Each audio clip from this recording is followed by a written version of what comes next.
Hey everybody, it is Kate, the West Coast Paper Crafter. I almost forgot who I was for a second.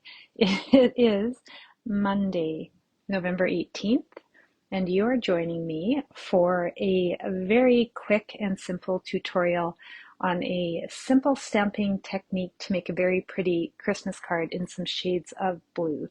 So a little bit different tonight because I set up my camera with the zoom before the live started. Usually you see my face, then I flip the camera around. I complain about not being able to zoom in. Anyway, I just figured out I can muck around with my camera. I can zoom in before I hit start, and then I should have perfect camera placement. So that's just a little bit different for tonight. Anyway, we will get started.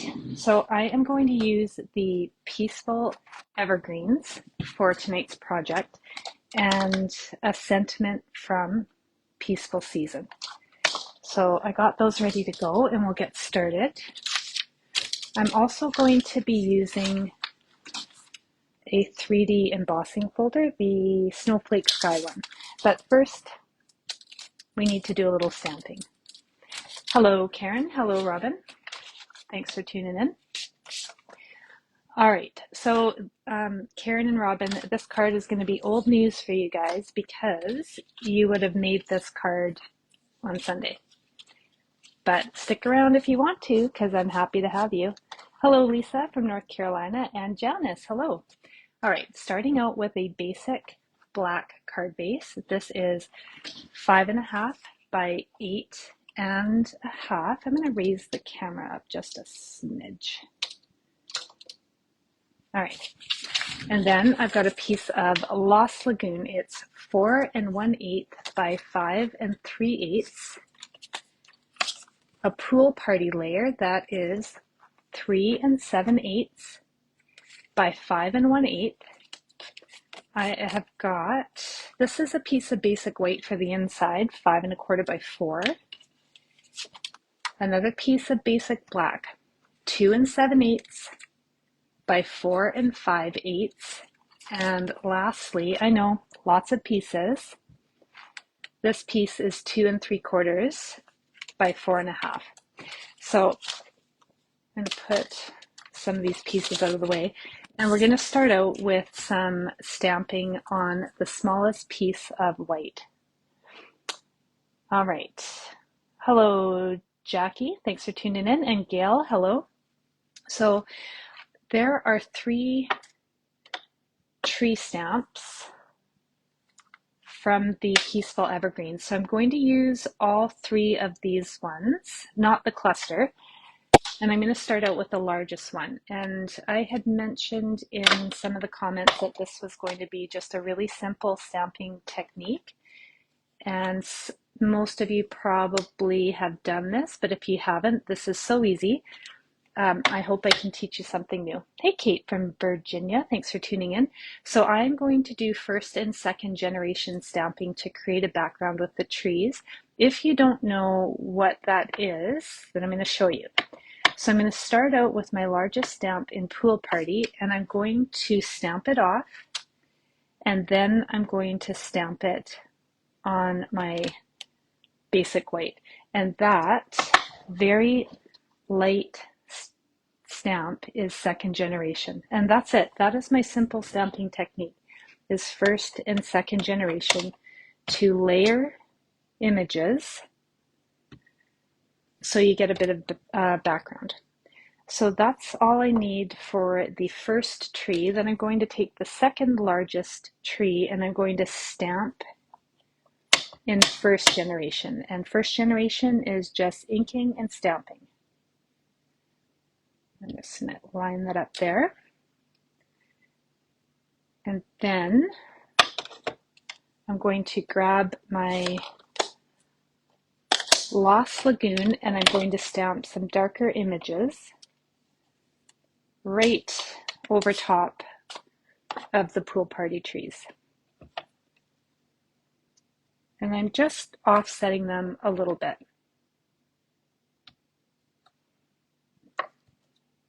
All right. Oh, I don't need to put that away quite yet. So I'll just show you. You can see the second generation is very light in the background. Then I've got first generation in Pool Party, and then first generation in Lost Lagoon.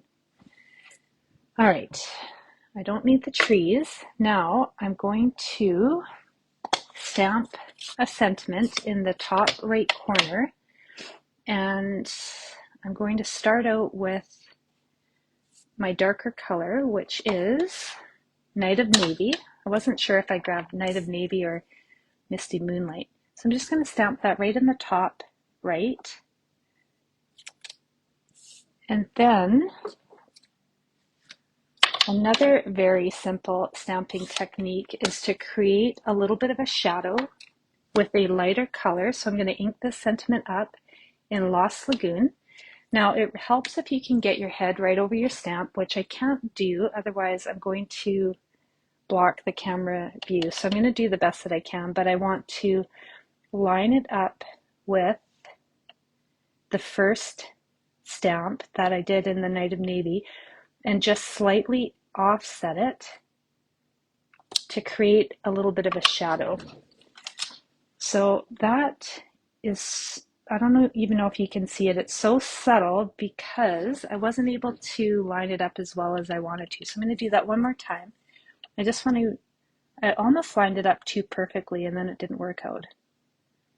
There, this should be better. No. I am a crafting fail tonight. All right, I think I got it this time. There we go. Okay, so I offset it just a little bit and then it creates a little bit of a shadow. So there you go, two very simple stamping techniques. And now all we need to do is a little bit of dry embossing and we'll put this card together. I'm going to move this out of the way and grab my big machine. And then I'm just going to pop this into my 3D snowflake embossing folder.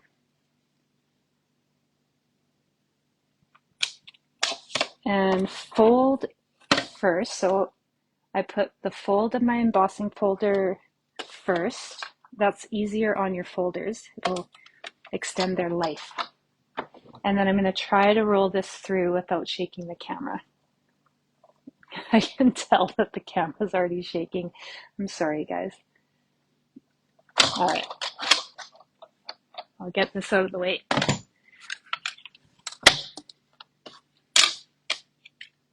Okay. Now, you should be able to see the snowflakes that are embossed on that piece of paper. So that's it, super simple. So I'm going to mat this on the piece of basic black, and again, this was 2 7/8 by 4 5/8. I will post the measurement photo in the comments on this Facebook video so you don't have to scramble to write this down if you don't have it. And if you're watching on YouTube, you will find the measurements in the video description. Okay, so I'm just going to mat this onto the black.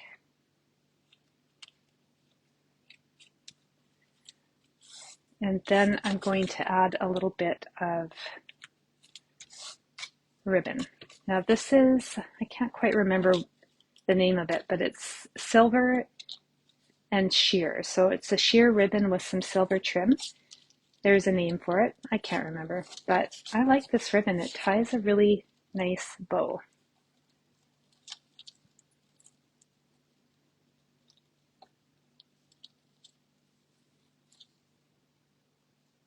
Okay, got it. All right. Oh, I'm sorry. I'm missing comments. If I miss your comments, I'm sorry.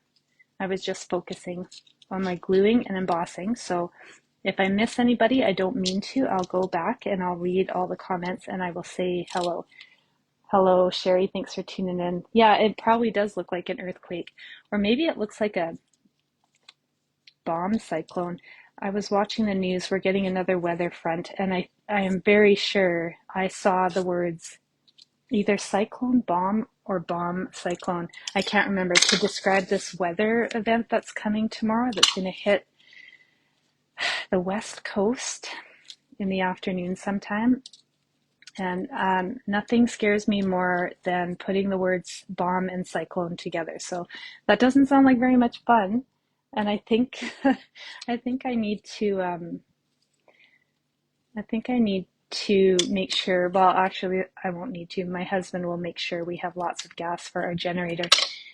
And I will go into work in the office tomorrow, but when that storm starts, then that is my cue to start making my way home, because was it last week or the week before, we had a windstorm and I couldn't get home at my usual time because of downed trees and power lines, and it was a mess. I did. Bomb cyclone, right, Janice? Gail, you heard that too? And Karen? Yeah, that's terrifying. I don't know why we're coming up with such frightening ways to describe our weather on the West Coast.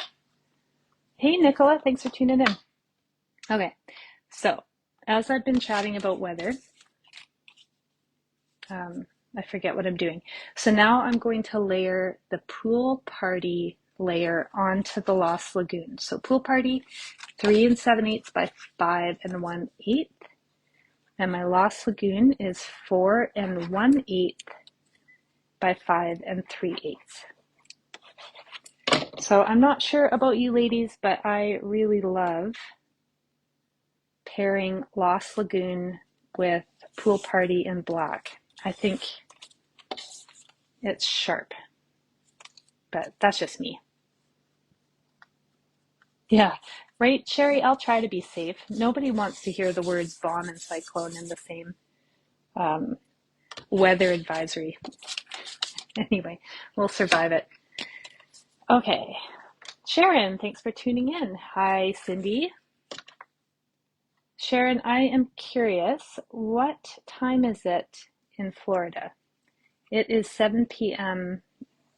where I'm at, but I have a feeling we're not in the same time zone. All right, so now I'm just going to mat my Lost Lagoon and pool party to the card front. And there's just the tiniest black border.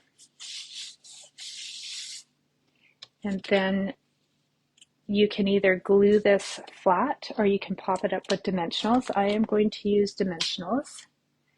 And I'm also going to just add a little bit of tear and tape to secure that ribbon so it doesn't slide around. I saw on Facebook a tip about dimensionals that somebody put packing tape on the very top of their dimensional. So when they want a dimensional, they just peel the packing tape up and then the dimensional backing comes off with it. I haven't tried it. I'm not sure if that's going to work for me, but I'm curious because I think I counted 7 dimensionals on the dog bed, or the backings of 7 dimensionals on my dog bed when I got home from work today. And I don't even know where they came from. And my dog's bed is nowhere near my craft room. So I don't even know. I don't know how he's getting his bed full of dimensionals. So if anybody's tried that trick with the packing tape and the dimensionals, then let me know.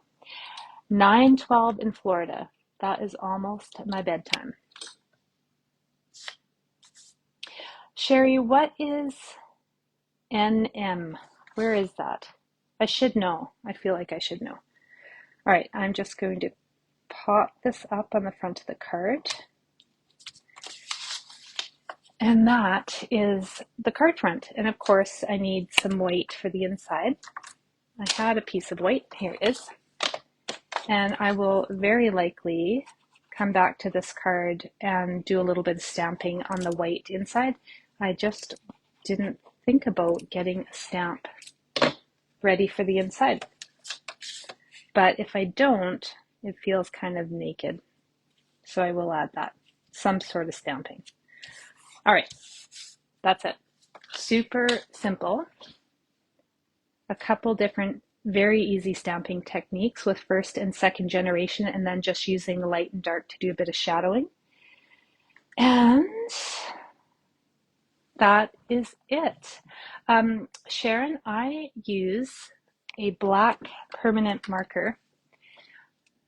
They're called Sharpies. I am sure you can probably get, I'm not sure if Sharpie is, I don't think it's a Canadian thing. I don't think. I'm sure there's Sharpies everywhere, but it's just a permanent black marker. I write right on the glass mat, and then I use 70% alcohol. This is rubbing alcohol. I just got it at the dollar store, and I give it a little spritz and the marker comes right off. But I will tell you, if I leave the writing on overnight, then I have to scrub it off. I need to put in a little bit of elbow grease. All right. Thanks, Lisa. I'm glad you like it. Thank you, Kate. And Cindy, yes, it is the Peaceful Evergreen Bundle. Thanks, Michelle. Thanks for watching. All right. Thank you, Nicole. So a couple things that I thought I would do, because I knew this card wouldn't take very long. If you get paper pumpkins and you haven't got yours yet and you don't want to know what's inside, then close your eyes. So this came just before the weekend, and I haven't opened it, but I thought it would be fun to get into it on the live tonight. So this came with a Poppy Parade ink spot and a stamp set that's got lots of different sentiments. So Holly Jolly, what is this one? Filled with Joy. Sometimes they're hard to read.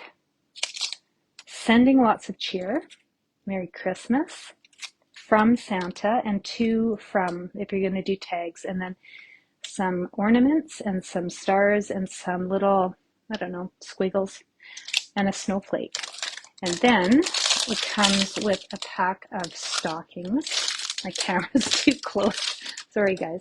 So I'm going to get into that, and I think I'll do some stamping right on these stockings, and I have an idea what I'm going to stuff them with, but I'm not going to say it on this live because it might ruin the surprise for some people who are watching.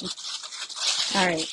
Now, I never run out of tissue paper because I order paper pumpkins every month, so I'm going to set that aside. So this kit comes with, all right, 8 stockings and then 8 tags in 2 different designs. So this is going to be really fun. I know I'm not the only one that got this kit. And I honestly have been getting, I haven't missed a paper pumpkin in a long time because I really don't like giving up the stamp sets that come with these sets.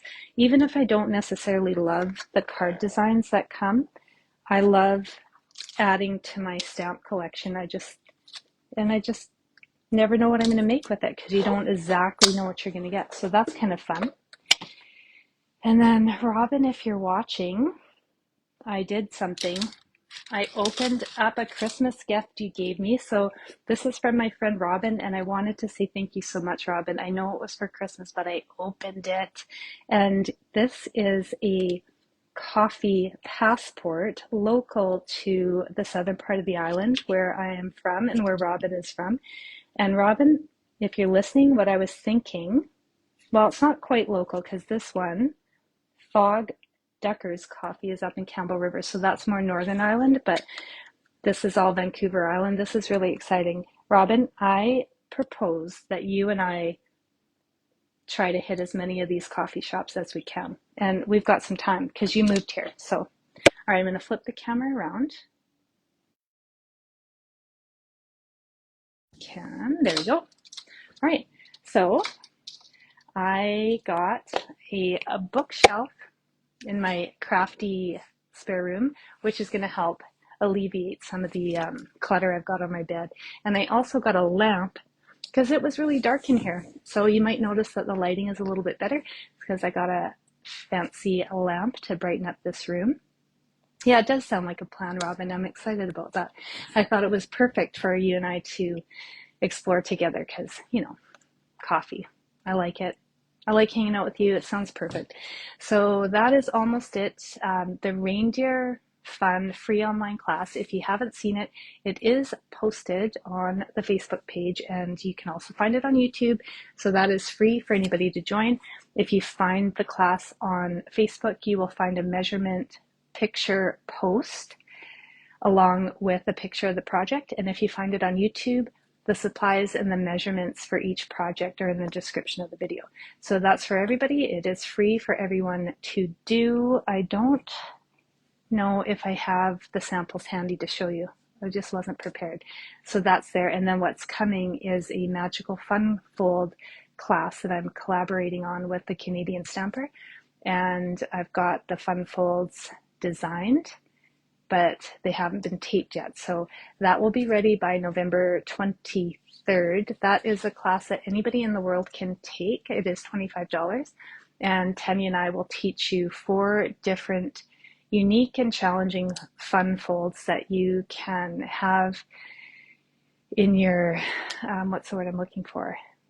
In your stash of things to make. So we're going to use Christmas papers and we're going to make them Christmassy, but the point of the class is to teach you the types of different fun folds that you can continue to make in the future for all different occasions of cards. So that's going to be really fun, and I've never done a fun fold class before, so I think I can do it.